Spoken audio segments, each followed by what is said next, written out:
Hello my lovely people. तो कैसे हैं आप लोग? पता है मुझे आप लोग बहुत अच्छे हैं, मेरी स्टोरी इतना पसंद कर रहे हैं, इसके लिए थैंक यू सो मच। अगर आप नए हैं तो जल्दी से मेरे चैनल को सब्सक्राइब कर लीजिए। स्टोरी पसंद आए तो लाइक कीजिए और शेयर कीजिए। चलिए आज की स्टोरी स्टार्ट करते हैं। आज की स्टोरी है घुटन। ये काफ़ी पुरानी बात है। हमारे पड़ोस में एक किराएदार रहा करते थे। उनकी सर्विस टू व्हीलर कंपनी में एक मैकेनिक की थी। उनकी प्रवृत्ति नास्तिक थी और उनकी पत्नी और बच्चे काफी धार्मिक थे।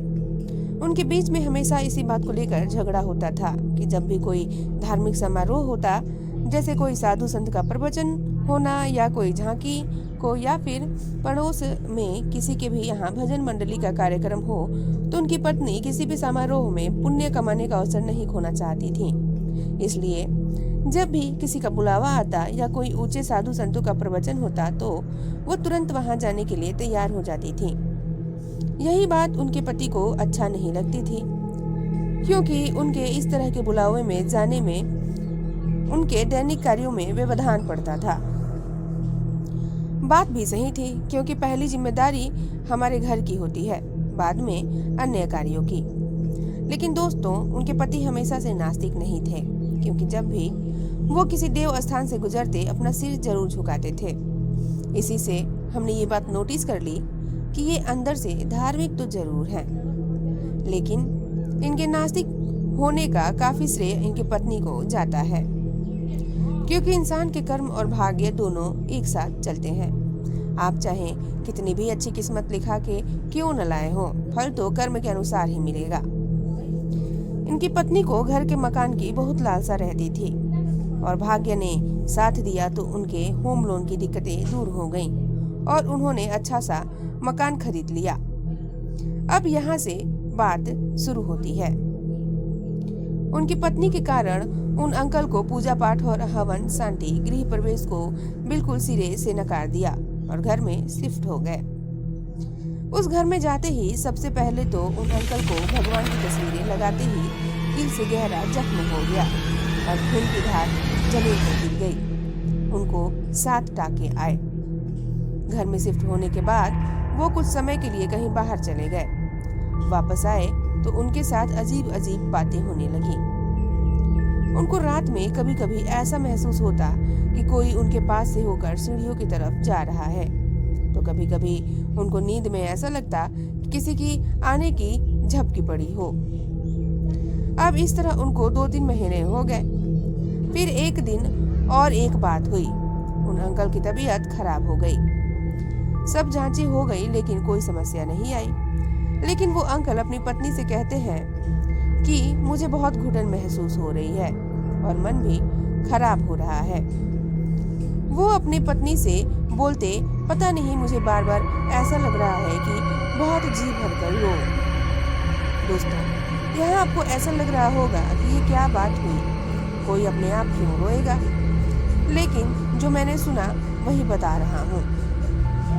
आगे चलते हैं। उसके बाद वो अपनी पत्नी से बोले कि पता नहीं, पर मुझे लग रहा है कि मैं अनाथ हो गया हूँ और सब मुझे छोड़कर चले गए हैं, इसलिए मुझे रोने की इच्छा हो रही है। उनकी पत्नी बोली, ये क्या बोल रहे हो, कहाँ सब चले गए, ऐसी बातें क्यों कर रहे हो।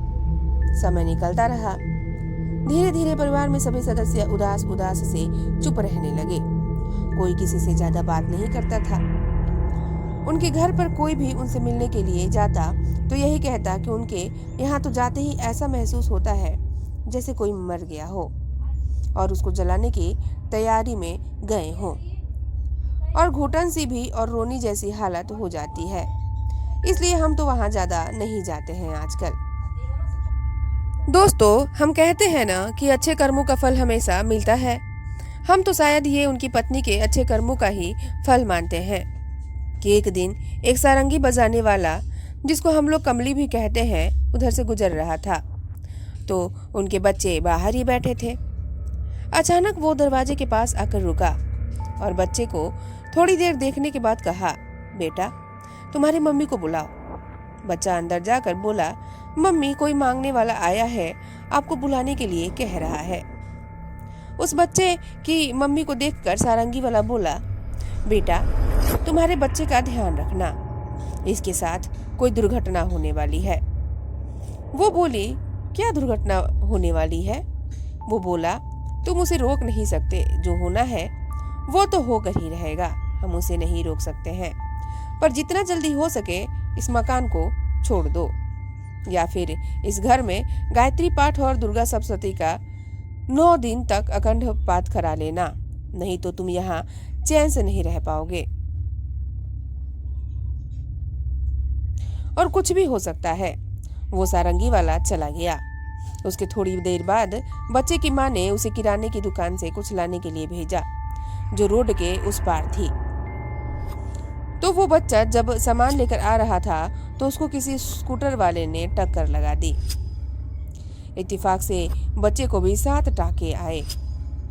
अब जब से वो सारंगी वाला बोल कर गया था, तब से वो घर में दहशत सी फैल गई। फिर उन आंटी ने वहां गायत्री पाठ और सप्तशती चंडी का पाठ कराने की सोच ली, लेकिन जब भी इसका नाम लेते तो उनके पति फिर से इन सभी चीजों को नकारते रहते। उनकी पत्नी की स्थिति ऐसी हो गई कि जैसे एक तरफ कुआं, एक तरफ खाई और बीच में शेर। एक तरह से देखा जाए तो जब भी इस घर के शुद्धिकरण की बात आती तो हमेशा नकारात्मक सोच ही उभर के आती थी। एक दिन उन अंकल के कोई रिश्तेदार वहां मिलने आए, जो भजन कीर्तन में व्यस्त रहते थे। उन्हें भी जब वो जाने लगे तो वो बोले कि तुम ये मकान जल्दी से छोड़ देना, नहीं तो कुछ भी हो सकता है, मुझे यहाँ कुछ अच्छा नहीं लग रहा है। फिर काफी जनों की राय लेने के बाद उनको वो घर छोड़ना ही पड़ा। फिर कुछ महीने बाद वो आंटी एक बुजुर्ग महिला से बातें कर रही थी, तो बातों बातों में उस मकान की जिक्र चली।